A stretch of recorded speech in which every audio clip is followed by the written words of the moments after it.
This video was inspired by Ogilvy on Advertising by David Ogilvy. Rather than quoting the book, I'm exploring some of its ideas in my own words, along with my own opinions. Advertising has become one of those things that certain people love to blame for almost everything. Consumer debt. Advertising. Materialism. Advertising.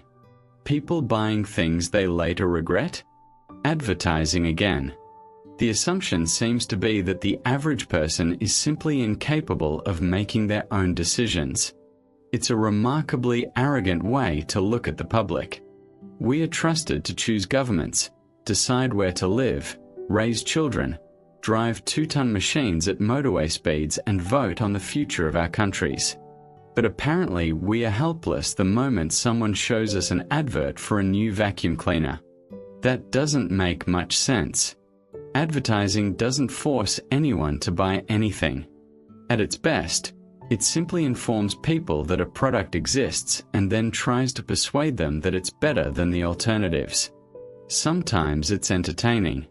Sometimes it's irritating. Sometimes it's dishonest. Most of the time it's completely forgettable. Like almost every other form of communication, advertising is just a tool. A printing press can produce a holy book or something obscene. Television can broadcast a nature documentary or reality television.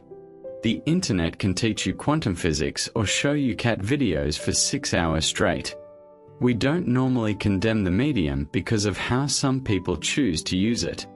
The same principle applies to advertising. One criticism that has been around for decades is that advertising convinces people to buy things they don't need. But that immediately raises a question. Who decides what I need? Not what keeps me alive. What improves my life? Maybe I don't strictly need a dishwasher. I could wash everything by hand. I don't need a washing machine either. Humans survived for thousands of years without one. I don't need central heating, or air conditioning, or a comfortable mattress, or noise-canceling headphones, or a holiday abroad. But I might want them. And if I earn my own money, why shouldn't I decide what makes my own life easier, more enjoyable, or more interesting? This is where I think some critics reveal a rather patronizing view of society. There's an assumption that ordinary people are constantly being manipulated into making bad choices, while a small group of intellectuals somehow knows which purchases are legitimate and which aren't. It's a strange kind of elitism. The people making those arguments rarely ask whether buying something actually solved a problem. A dishwasher gives someone back hours every week. A good office chair might stop chronic back pain. A better pair of work boots might prevent injury. A faster laptop could let someone build a business. Even something as simple as a coffee machine might turn a miserable Monday morning into a slightly better one. Not every purchase is about survival. Sometimes it's about convenience. Sometimes it's about comfort. Sometimes it's simply about enjoyment. Human beings have always sought those things.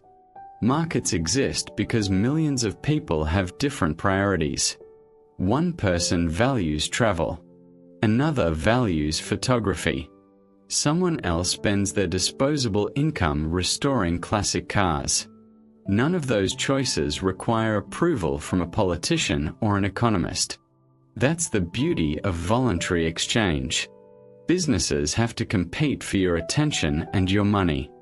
They have to persuade you that they've built something worth buying. If they fail, people walk away. That's a far more democratic process than having a central authority deciding which products deserve to exist. Of course, advertising isn't perfect. Companies exaggerate.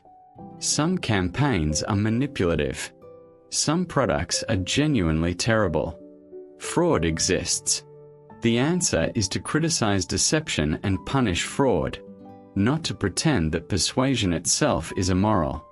Because persuasion exists everywhere. Politicians advertise themselves every election. Charities advertise for donations. Universities advertise their courses. Activists advertise causes. Even the people who claim to hate advertising spend an awful lot of time trying to persuade everyone else to agree with them.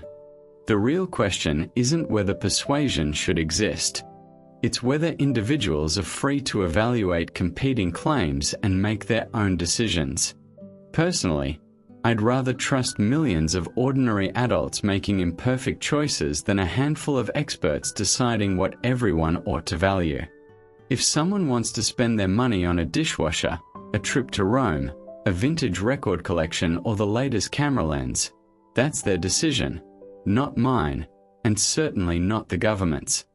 Freedom includes the freedom to make purchases other people think are unnecessary. Because once somebody else starts deciding what you're allowed to want, they're no longer protecting your freedom. They're replacing your judgment with their own. And history has shown us plenty of times where that road eventually leads.